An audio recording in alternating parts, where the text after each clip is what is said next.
Hi folks, Survival Ridge here,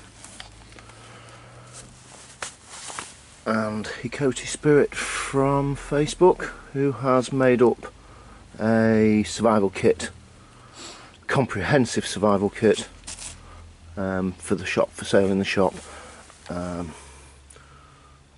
So that's the outside of the lid. Yeah, that's reusing an older company name that I had when I was tent making. So I thought it was too nice a logo and too nice a concept not to dump. So I've brought it back to life for the sake of these kits. Yeah. The idea of this kit really was that everybody's seen loads of these type of kits, but they're really dependent on as to what goes in them, depending on the climate and the usage.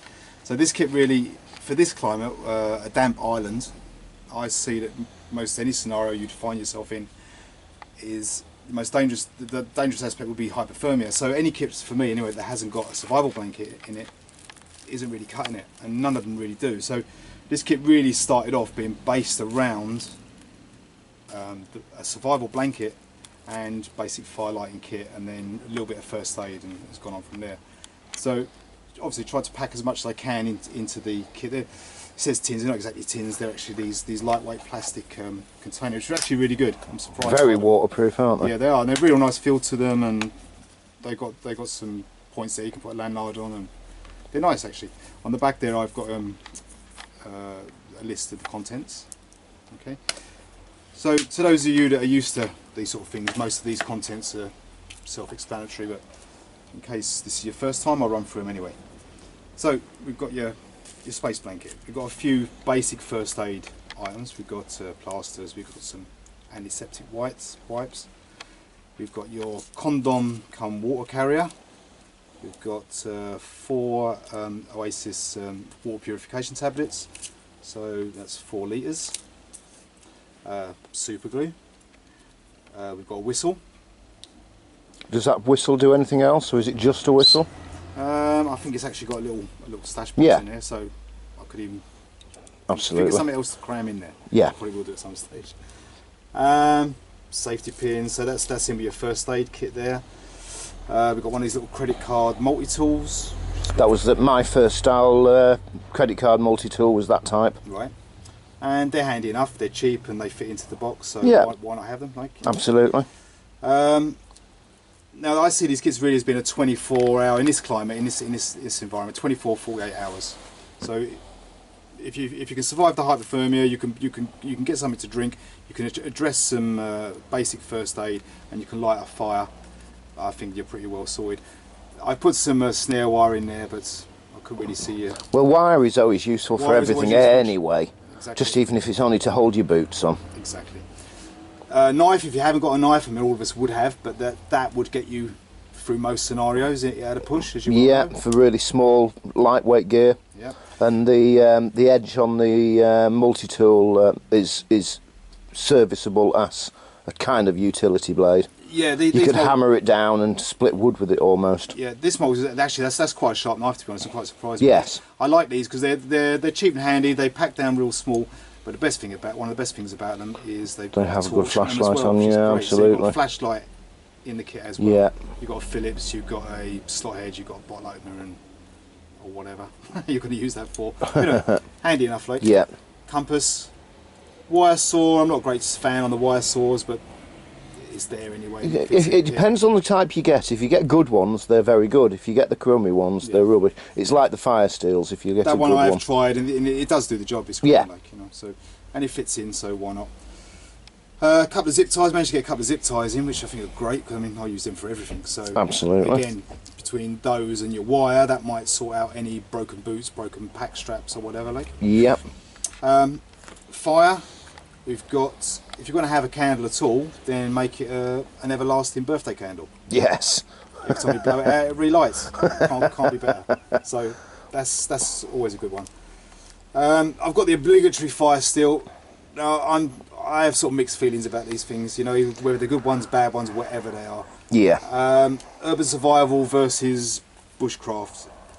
You can't beat that for 25 cents. Absolutely, but saying that, if it breaks, if the flint pops out, suddenly you've just got a tube of gas. Exactly. They can break. Yeah.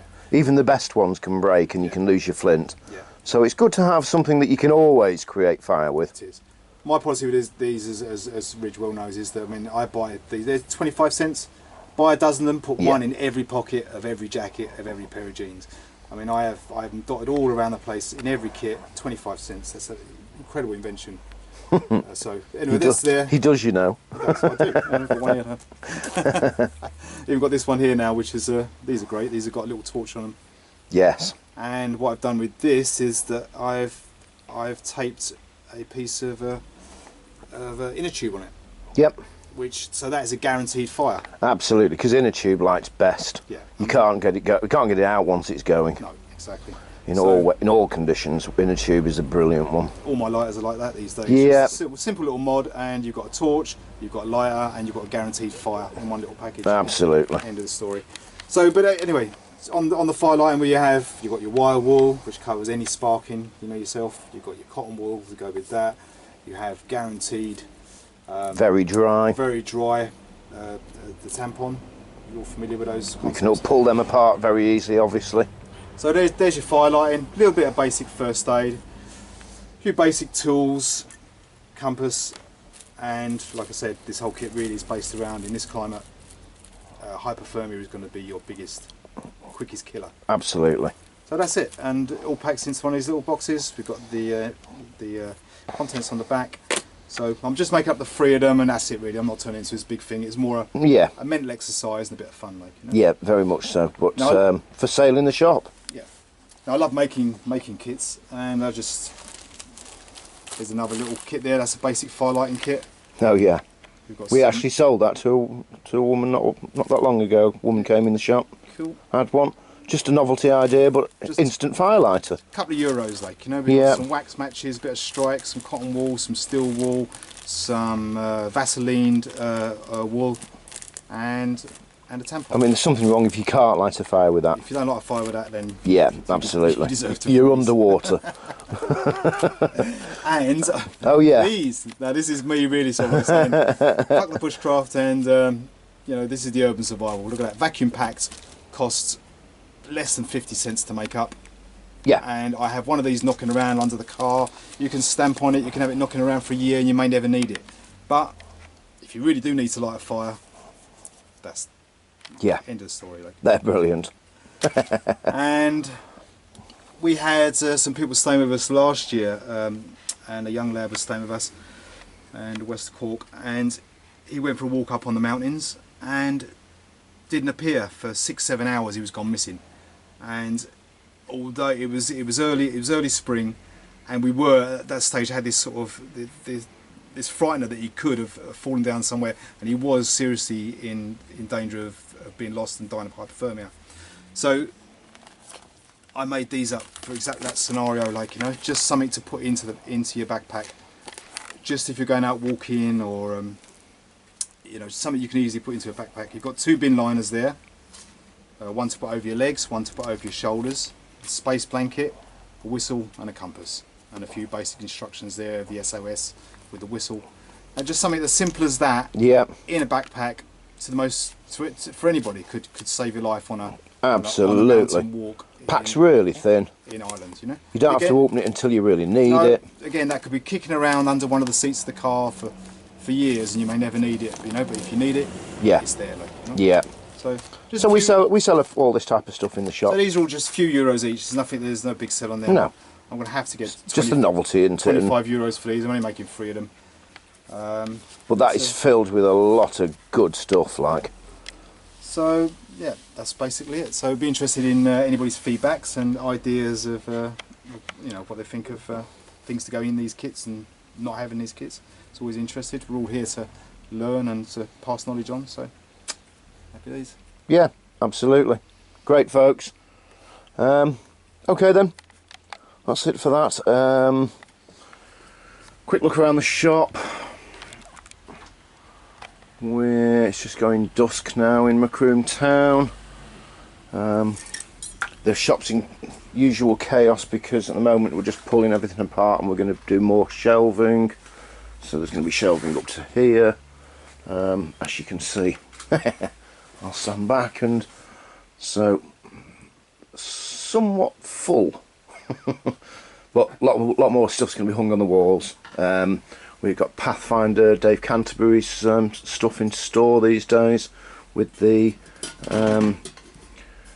with his billy can type of affair, with a spout on it, which I really like, better than the zebra. And you have your fire